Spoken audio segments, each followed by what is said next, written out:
right, welcome back to another episode of D2D Success Stories. Here today with my good buddy Shai, Ades. Welcome, dude. Welcome. Thank you. I appreciate you having me on, man. Yeah, stoked. So I'll intro you just a little bit, Shai. So Shai is the founder of Title Remodeling and the One Call Close Academy, and also the author of a cool new book. What's the title? In-home sales, how to master one call close at the kitchen table. Love it. Tyler's the founder of Title Remodeling. There you go. Yeah, There you go. yeah. Yes. Yes, understood. So, and they're killing it. They're doing big things down there in San Diego Yep, and their San Diego and thereabouts. surrounding areas. Yeah, love it, man. We connected first earlier this summer through some D2D expert stuff. Yep. And awesome, man. So, with that as kind of the intro, let's go back to the beginning. Give us, just kind of briefly where you're from, where you grew up, all that type of stuff. Absolutely. Grew up in Ohio. Oh, Graduated from Miami of Ohio.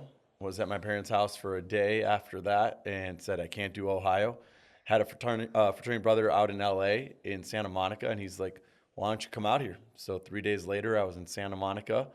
And then we moved down to Hermosa Beach, the beach cities, waited tables for a couple years and kind of procrastinated the professional life. yeah. Then my first professional job was selling software on the phone, banging out cold calls all day long. Yeah. That didn't work out too well. And then I responded to a Craigslist ad for home improvement sales.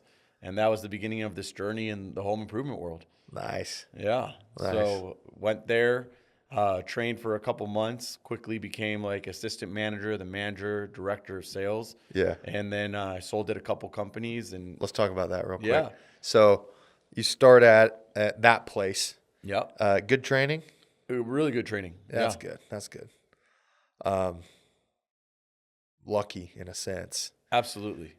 just kind of cold applying, I guess, starting essentially a random remodeling job. I mean, this isn't scientific, but I would say 20-30% chance that you're onboarding a place with good training. Yeah. Would you agree? Yeah, no, 100%. A lot of guys throw you out there to the wolves. Here's what we sell. Go figure it out. Yeah. And there was some of that, but I think just because of the software sales, from the managers there, I learned a lot about like copying what works. And there just happened to be some guys that worked. So I don't think the company training was fantastic, but I went and sought after You the were training. a good trainee. Yeah. And A lot of role playing and watching the guys do what worked. sometimes what you got to do is you just have to kind of like force a person to train you. Yeah. Not that they wouldn't, but you got to be the squeaky wheel and go ask the question. And 100%. It's not what they want to do on their free time if they're not asked to do it. Yeah. That's cool. That's awesome. So talk about first week, month. Like, do you just kind of start hot, or is there like an initial slump, or what? So first week was 1 week of training in the classroom. And then I think like my second or third day, went out and sold a job, 17,323 or Nice. 17,232. I can't remember, for exterior lifetime paint. Yeah. It was an older lady in Long Beach. She went to church that night and she told them, oh, I got this paint job for 17 grand before the next morning it canceled. Ugh. Yeah, it was brutal. Like, oh, excitement. And then the wind comes out of my sails. And then it took me 30 days to get my next sale. So, there was a lot of fatigue and heartbreak in the first 30 days. And if it wasn't for my wife, who was just my girlfriend at the time, she'd just keep going. I probably would have quit 5 or 6 times in those first 30 days if it wasn't for her moral support. Yeah. And her moral support is just kind of, you can do it. I can tell this is a good thing, so you got to stick it out. Yeah, just keep going. Just keep going. You'll figure it out. Figure it out. Yeah. And like you said, there's people there that are selling. Yeah. Yeah. So I'm sure there's some element of It's possible. somebody's making money here. Exactly. Yeah, exactly. Okay, cool. So 30, 40 days later, you start being good. Yeah, day 30, I sold. Day 31, then I went on a streak. Day 30, 31, 32, skipped a day, 35 and 36 I sold, and Wow. it just clicked. Okay. Right? So there's something, I think the first 30 days, it was this thing like, people are like, we got to think about it. You knocked on my door. We weren't even in the market. Yeah. And like, you believe all the lies and all the objections. And then after a while, you just get, you get some calluses on your hand. You're like, okay, let me close these objections. And Yeah. it just clicked. Yeah. And then it was just fast start from there. Now, at that point in time, you guys are selling a pretty full spectrum of remodeling Yeah, at products, that or time it was mostly it was exactly roofing, a lifetime warranty paint and stucco product, and windows. Those three things. got you, got you. Okay. And then yeah, you were starting to talk about becoming a manager and Yeah, other so companies and like stuff. I started real quick. So after the success happened, like 2-3 months into it, I was started helping train the new guys, and they made me an assistant manager, and then the manager, and then I think after my first full year, they made me director of sales, and they got paid for my Audi, and they gave me an expense account and everything. It was pretty awesome.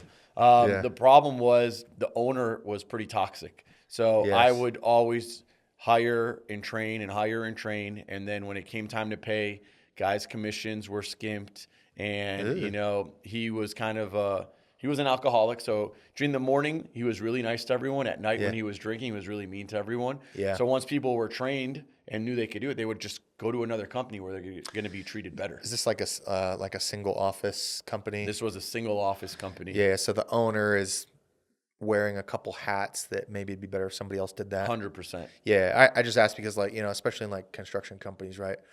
A lot of the time the owner, the CEO is either a salesman or a construction man. Yeah. And, great. I love both those. I'm a salesman.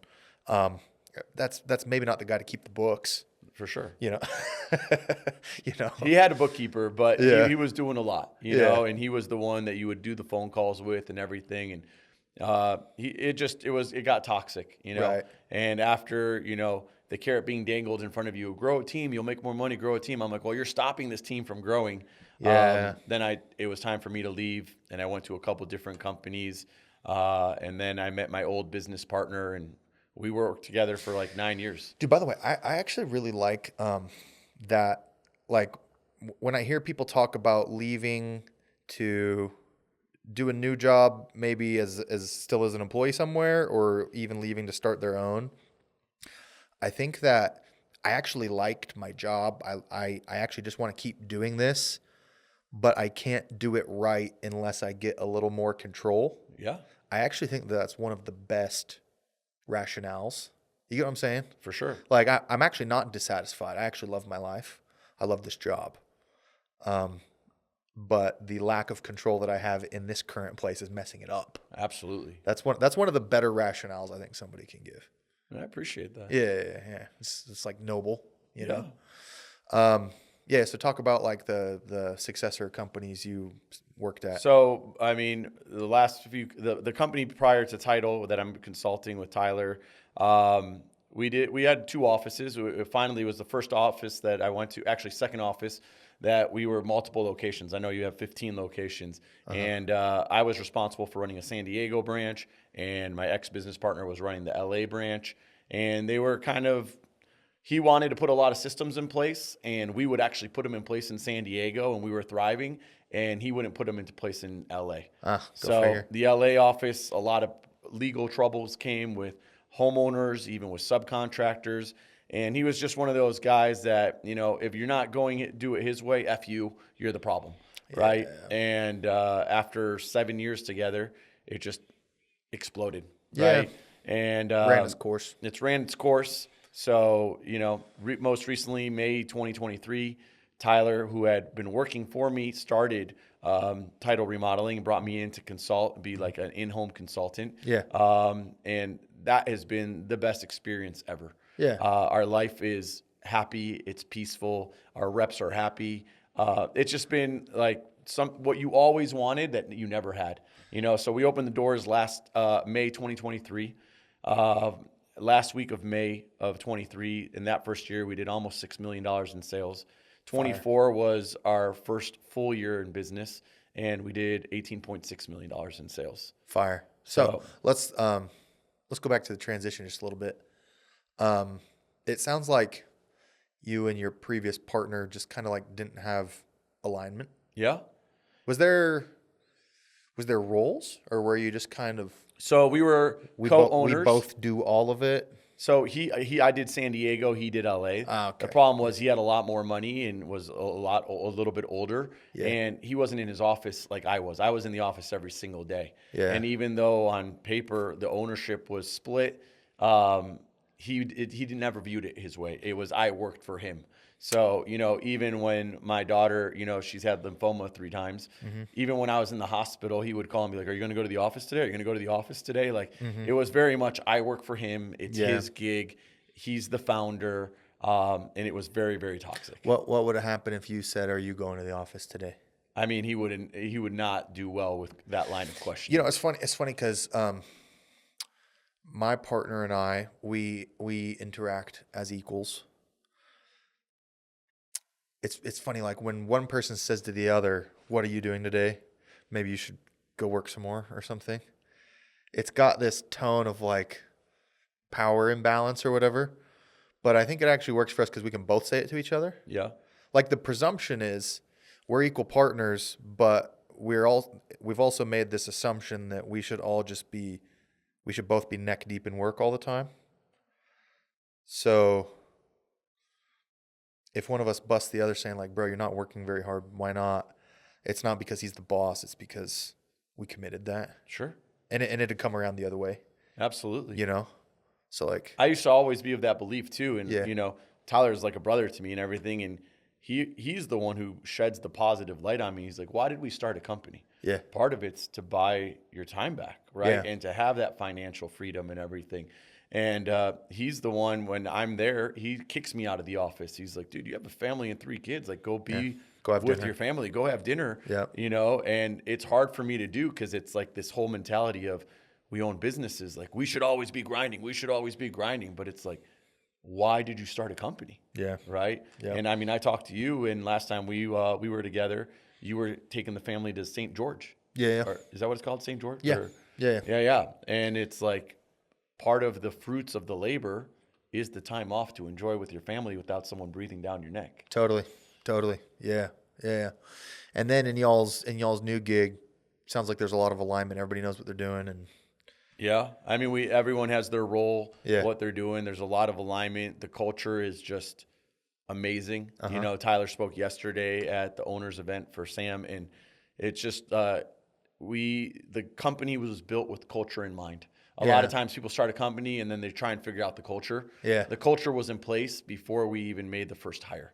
What was it going to look like? And it's in the job ads, you can tell the culture, and it's different. That our ads are different than every other company on Indeed. Because you go on Indeed for a sales job, they're all verbatim, just change the title of the name, and this changes all the way through. And because of that, we attract certain degree of people and their personality and the quality and what they want in life. And it's never been better. I've never been happier. One of my favorite books. It was From Zero to One by Peter Thiel. Yeah. And he talks about the founding of a company. He says the founding of a company is like the birth of a baby. Like, it's super important. You get it right. You get one shot at it.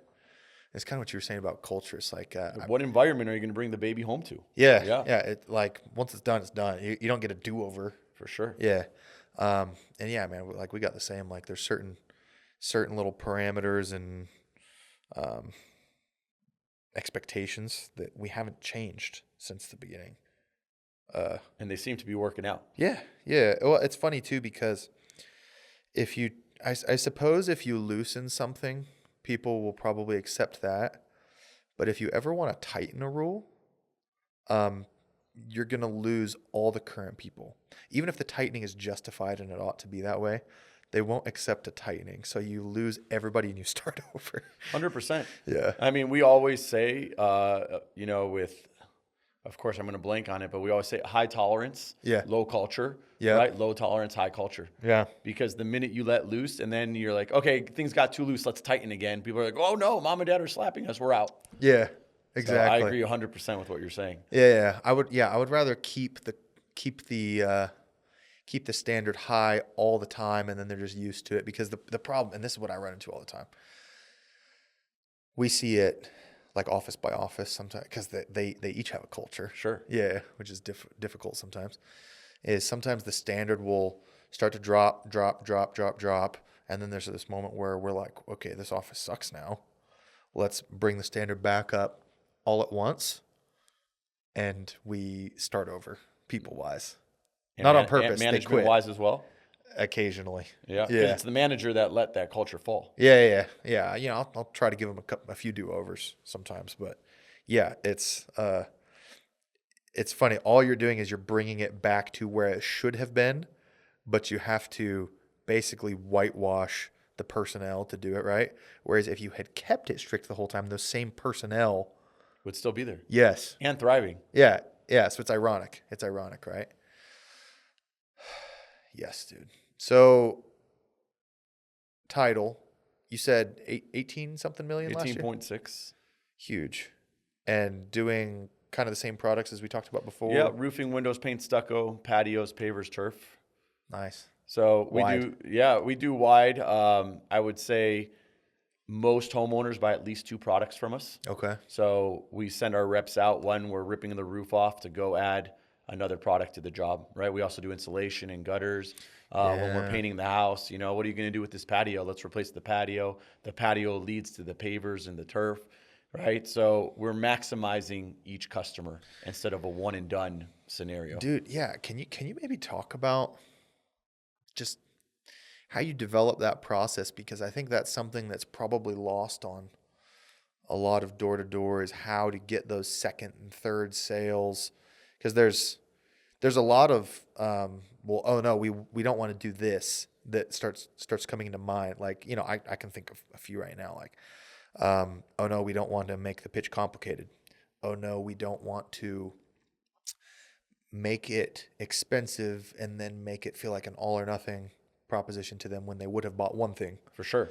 And all these different pitfalls, right? Yeah. So to some of those points, one, we usually try to sell one product at a time. Okay. Right? Because we are a one call closed shop, just like you guys are. Yep. And making a $20,000 decision is already hard today. And making a $60,000 decision is even harder. Yeah. And even if they make that decision, the buyer's remorse that happens that night, you know, increases the cancellation rate. Right. So and then the cancels triply as devastating to the they're rep. more devastating to the company than never having the business. The canvasser's already celebrating. The rep is celebrating. Yeah. Your production team is already creating files, creates work for everybody that's going nowhere. Yeah. Right? So I think cancellations are worse than not having the business at all. Agreed. But as far as the reps, we train reps on one product at a time. So if you started at the company, we would train you 2 weeks on our sales process and everything, but only teach you our lifetime warranty paint and stucco product. Yeah. And then you just once start on have- those leads. Yep. And Yeah. then once you have some success, then we'll bring you in because the sales process is the same. It's just 2 days to teach you roofing. Yeah. And then go get success. And then we'll teach windows to you. Also, we do a lot of ride-alongs. I know you guys usually your reps go one at a time. We Yep. double our reps up a ton. Yeah. So if you're a window guy and I'm the paint guy, you come sit in a couple leads with me. You actually learn more on that ride-along than you will in the classroom. Yeah. So that's for the sales reps, not to overcomplicate things. We only let them start with one product at a time. Okay. In the sale, sometimes they do sell 2 products at a time and stuff, but we really preach sell one product at a time. Gotcha. Right? And then we try and go right after the 3-day right of rescission or 5-day right if they're over 60. And we strike when the iron is hot, right? When someone buys a new car, they tint the windows right away. They put a sound system, right? It's the Pause real excitement. quick. Is that a California law, 5-day right of rescission if they're over 60? Yeah, that's another reason you're not going. So it's a 3-day cooling off period. If they're over 60, it's 5 days. In California. Yeah, 5 business days. For the listeners, we were talking about reasons I'm not going to California before we started shooting. That's reason like 5. So, okay. So after the right of rescission, you'll do some stuff. Yes. And then especially during and after install of the first product. Yeah, we really try and go during, right? Because a lot of before you pay that final payment, right? Or before if you're financed, before the bills start hitting you in the mail, right? Yeah. Because once they start getting the bills, oh man, we want to pay off the roof before we do anything else. Oh, yeah, But one if at we a can just time, add yeah. $70 to your monthly payment and you haven't even seen the monthly payment, we're going to keep selling products, products. Do you is it easier to sell like ancillaries that you can do while you're there right then? Like if you're doing something on the roof, sell the insulation, I think you said Yeah, that? I mean, those go kind of hand in hand. Yeah, it's like, Right. oh, dude, they're here. It'll take another 2 hours. It'll take 3 hours. Let Yeah. us do it. It'll complement the roof. It's the most energy efficient product you can put on your house. Same thing with the windows. Yeah. But they also just roll one into the other, because when we're doing the roof, we're replacing wood. And then you have raw wood on your house and Yeah. fascia board. So it's like, let's go inside. Let me show you a lifetime warranty paint and stucco product. Yeah. Right? Because if you don't put paint on it, you're going to get termites. Yeah. So it just flows one into the other. And after we paint your house, your old windows look like crap. Right? So it's only natural. Let's put new windows in. Right? And once the house is done, the dead bark in the backyard and the dead grass, like, let's do your backyard. You know what's funny is it plays out over time when some of your sales are solidified. That effect is great. I've had the opposite where I'm in the deal selling windows. This is the first deal, still in the appointment. And the wife says, well, if you do the windows, then this other stuff's going to look great. And I see the husband kind of clench up a little bit. I'm like, don't say that to him. He's going to knock my windows now. 100%. 100%. Yeah. It's funny how it cuts. We both always ways. just try and slow them down. Let's get to know each other. Let's dip our toe in the water before we dive all in. Do a good job on Let's one do thing. a good job. Let me show you. Let me prove myself to you before we can do more jobs. Love it. Love it. Super intelligent, dude. So talk about some maybe difficulties or lessons you've learned as you've scaled, because that's pretty impressive growth. You said 4 or 5 mil the first year. Yeah, 5.5 all the way to 18.6. Yeah. How'd you do it? And I think for us, the biggest thing is lead count, right? Just the last I would say the last 3-4 months of 2024, we really got our knockers up in numbers, right? We were always just revolving door of knockers. Like, we had the same core 8, 9, but then every time we got to 15 and 16, 2 weeks later, we're back at 8. Yeah. And, so we got the recruiting down, and now we're at like 20, 22 knockers. And lead count is our biggest problem, right? Yeah. So this year we want to do $5 million a month, right, out of one location. And we reverse engineer it, and we know we need to get to 333 leads a week. Gotcha. Right? Right now, on a good week, we're getting about 120 leads a week. So it's getting more bodies, right? And then getting the bodies that are there to be effective. Right. Right? We want them to get 2 leads a day, right? We always have the superheroes, the 5 and 6 guys, 5, 6 leads a day guy, but we can't have the 0 lead, the guys that bagel and bagel and bagel. So if you bagel 2 days in a row, we suspend you.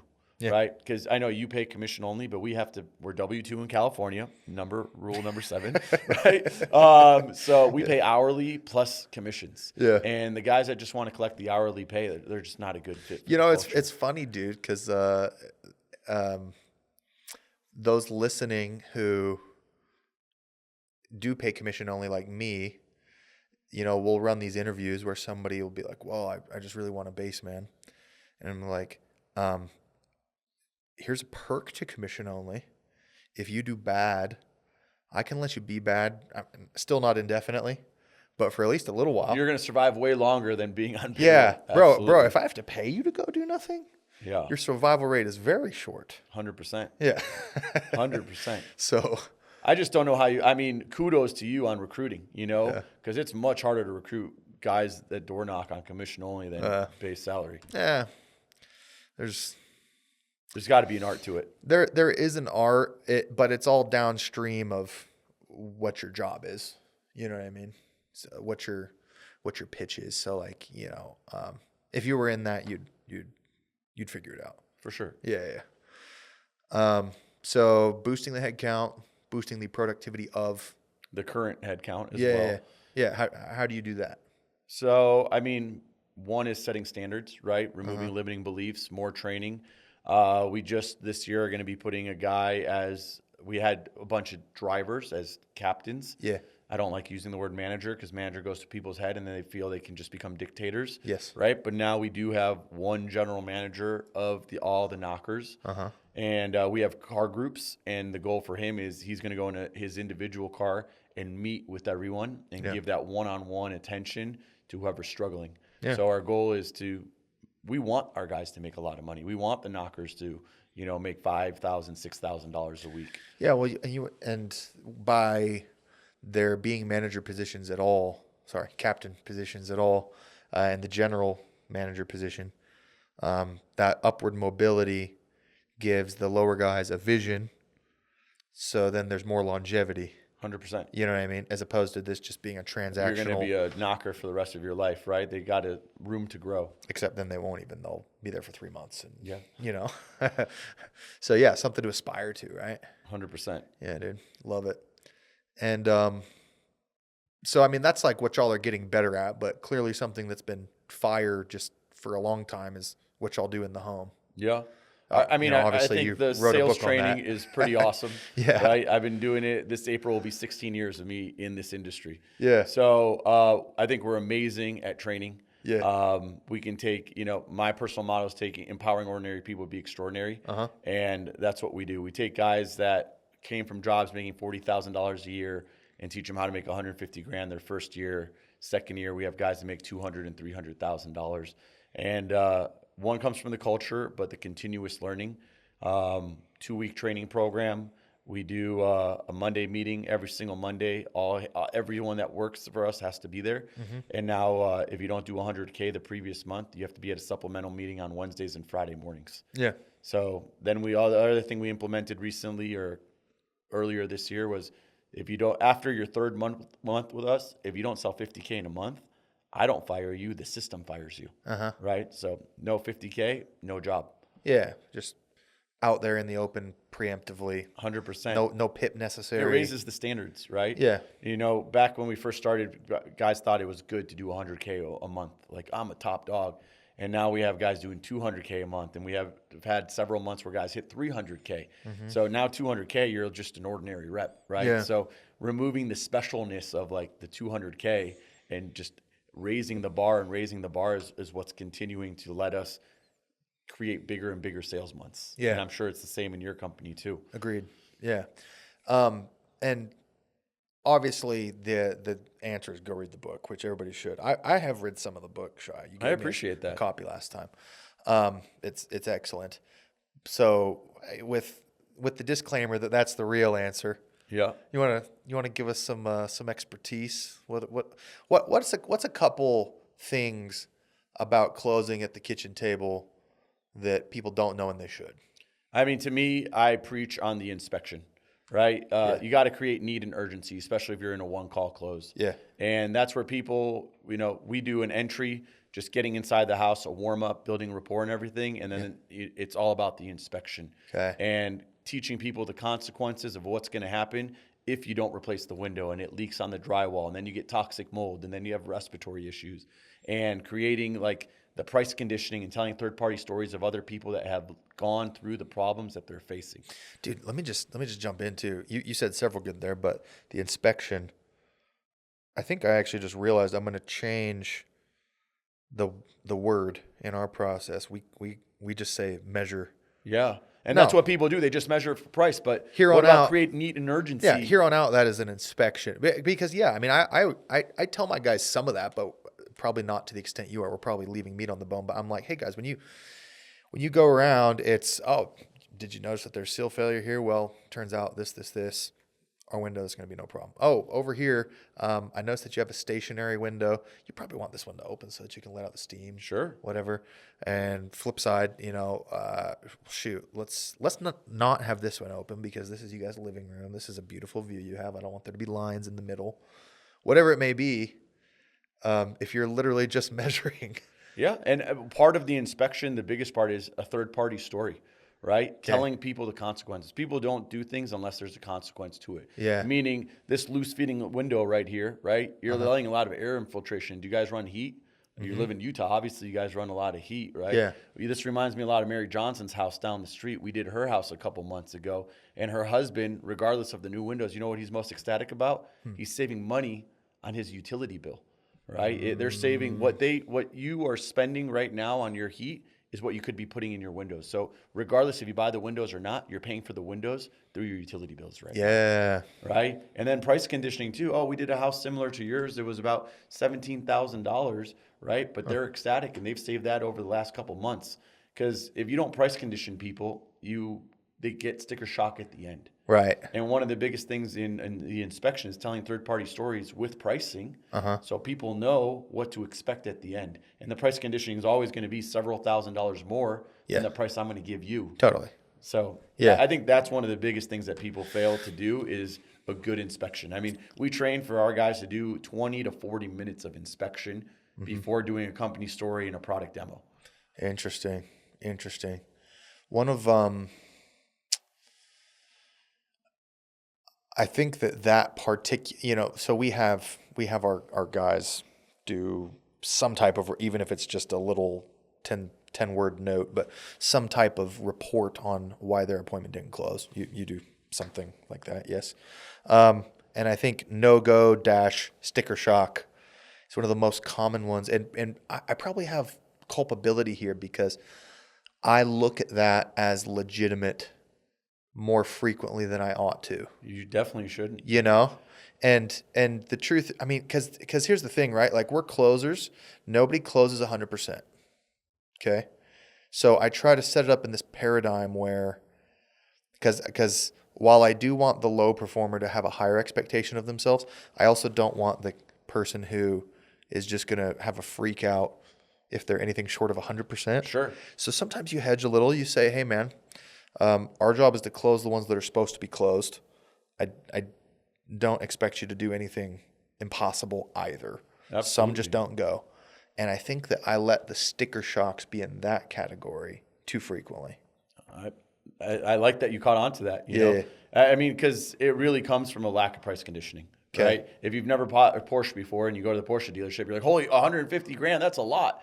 But if you're shopping for the specific Porsche, they're all 150, and you go to a dealership and they have one for 138, what's your response? That's a great price. That's not that bad. I'm buying this right now. Right. So a lot of people, especially because we knocked on their door, they're not in the market for windows. So they have no idea what windows cost. So you have to tell them of other homes that were similar to theirs, and this is what the homeowner paid. And they were ecstatic. Interesting. Right? And just the same, I tell third-party stories of people that bought 12 windows and they only paid $8,000. And months later, the windows, all the seals failed, and they kept calling the company, and guess what? Company's out of business. Yeah. Right? So price and quality go hand in hand. And while initially it might be a little bit a larger investment, you do want the company to be there in case you need service down the road. Now, would you even do some of that price conditioning as you're walking around in the inspection? Yeah, that's when we do it. That's the first time we do it. Yeah. You know, you have two windows side by side, right? Yeah. You know, just a thought. It's your home, Levi. I'm just a consultant, but instead of spending $2,400 and $2,400 on these two windows, what if we made it one big window and you spent somewhere around $3,200? Don't quote me. I haven't looked at the prices yet. Yeah. But would you like one large window and it'd be less expensive than the two? They're like, oh yeah. And there, I just told you, it's $2,400 a window or $32 for one. Yeah. You know, so we throw out little nuggets like that of price conditioning throughout the entire inspection, and then we do it more in the company story and more in the product demo. So before I pass price, you know, hey Levi, how much do you think there's gonna be? I don't know. There's gonna be like 30, 40,000. You know, good news, it's only 26, right? And that's how you know you did effective price conditioning. That they think it's gonna be a lot higher than what it is. Fire. Wow, I'm learning a lot. So, Shai, you're the expert of this. You literally wrote a book. How do you keep passing down the knowledge as you guys scale up a little bit? How do you, because you guys have some managers aside from yourselves, the actual owners. Actually, we don't. So that's our struggle is middle management, right? Yeah. And simply because we can handle it. So we don't want to just give override to somebody for doing nothing. Yeah. Right? That's got to be big enough Tyler to and myself are in the office every single day. Yeah. Right? We have a dispatcher that dispatches the leads, gets the dispositions of the leads. Yeah. So really during the day, like our job is to reach out to our reps and say, hey, I saw you had this appointment. Yeah. Tell me about it. What'd you say? You know, what was the objection? And we do like some of the best coaching is directly after they get out of house when it's fresh in their head. Agreed. Right? Yeah. You can't wait if it's Tuesday for Monday's meeting to go over that lead. They've ran 17 other leads, 10 other leads, and they don't even know who Bob and Nancy was. Might have done the same wrong thing 5 more times. Exactly. Yeah. You could have missed all these appointments. So right now we don't have middle management. And I'm sure when we get to 40 and 50 reps, it's something we're going to have to put in place. Yeah. I asked you a lot of questions the first time about how to get middle management. Right. But it just, right now we don't need it. Yeah. Well, we run every Monday meeting together. Enjoy it. Yeah. Fun times. I long for those times sometimes. It's fun to be in the trenches. I don't, Yeah. again, Tyler tells me to go home, and I like being in the office. I don't want to be disconnected from it. Yeah, It yeah. gives me a high to watch these guys, our reps drive Teslas and Beamers and Mercedes, and, you watch them all move out of their parents' house and rent houses and buy houses. And, Tyler bought his first house this year, gorgeous house, ocean views, Yeah. walk to the beach. We had another rep buy his first house this year. Another rep just got pre-approved to buy a house. Our production manager is about to buy a second house. Like, that's the exciting, high of the job, really. Yeah. Yeah. What you can do for your people. 100%. Right. Well, that's awesome, man. So tell us the name of the book one more time. In-home sales, how to master one-call close at the kitchen table. Love it. Also have a Facebook group called One Call Close Academy. Okay. And on there's a lot, like literally we chop up the meetings that we give and the third-party stories and the price conditioning, and you can just see it right then and there. Okay. Love it. And other than that, if our listeners want to catch up with you, any other place, Instagram? Instagram, Yeah. a ton of content on Instagram every single day. Shai Ades, ShaiAdes. Okay. OneCallCloseAcademy.com. Between Facebook, Instagram, that's it. Sweet. Well, thanks for coming on, man. Dude, thank you so much. I appreciate you. Absolutely. Thanks for tuning in to another episode of D2D Success Stories. New episodes dropping every single week. We'll have another one for you a week from now.